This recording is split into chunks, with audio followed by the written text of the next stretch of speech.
motor Forest, ¿no?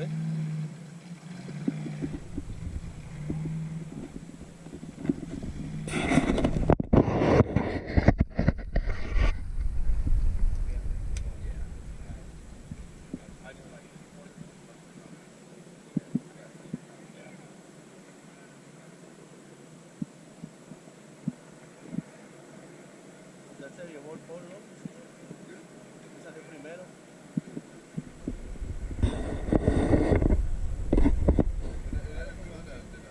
Sí, pues el que no hierra a tierra, pole position.